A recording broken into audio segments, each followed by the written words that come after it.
going on, y'all? I am Sal Rathmatics, and I wanted to start a video series that's kind of aimed towards the intermediate to advanced level Street Fighter player. And what I mean by that is, I think like a lot of stuff is geared towards the beginner players, so the people that are just starting out, which of course has its place and is really awesome.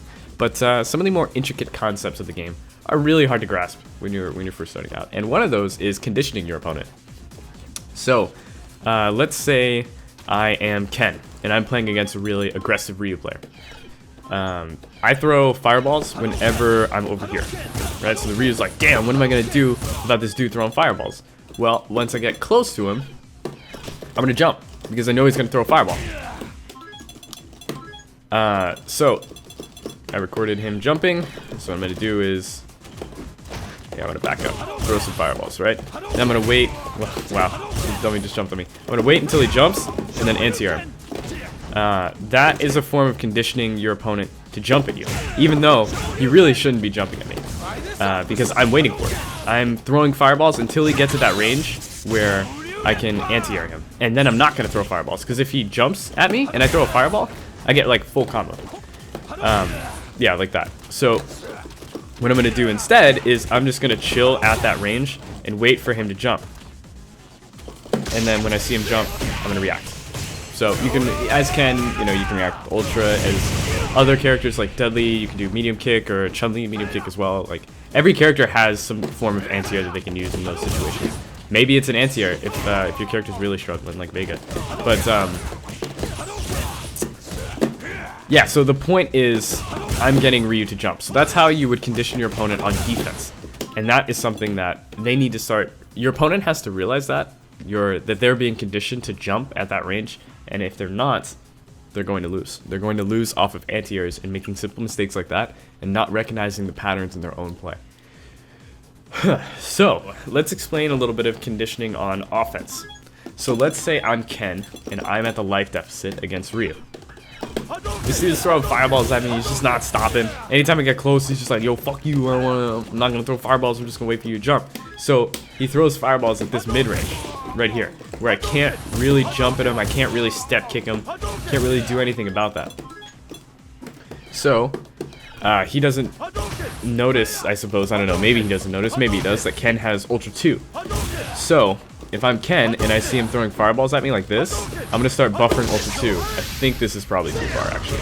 No, that still hit. So when I see the fireball, I'm going to Ultra 2 him, and I'm going to get the full Ultra 2. Get that damage. So now, let's say it's the next round, he knows that I can react to his fireballs with Ultra 2. I just showed him that. So, or maybe it's the same round, doesn't matter. The point is, he knows I'm looking for it. So next time he's in this mid-range, he's probably going to stop throwing so many fireballs. He's going to start baiting, doing stuff like this, trying to bait out a jump or an Ultra or a jump Tatsu, any sort of response from the Ken player. So if I'm the Ken and I see that he's going to start playing really passively like this, that opens up step kick, that opens up low forward, that opens up playing footsies, that opens up car throw. Anything that I want to do now, I can do without fear of him throwing a fireball, at least for a little bit. And if he does throw a fireball, now I know that I can probably Ultra 2 him if I put him in this situation again.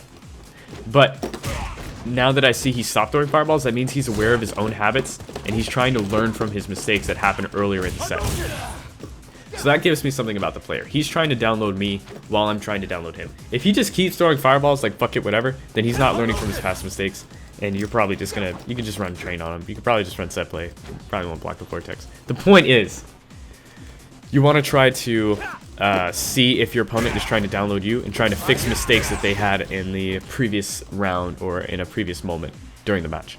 And that's kind of conditioning on offense and defense.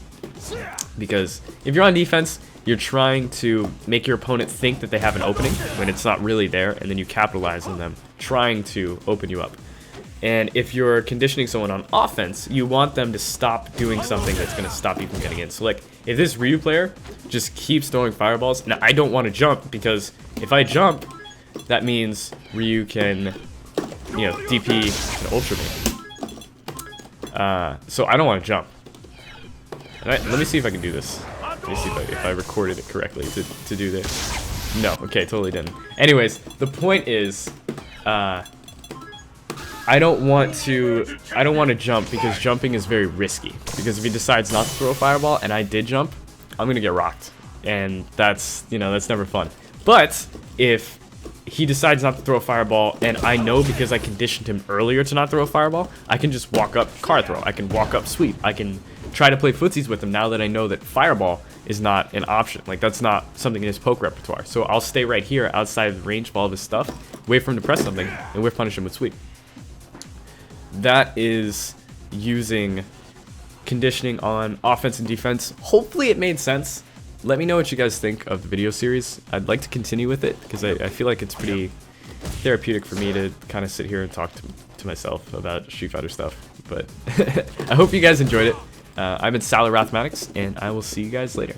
Peace.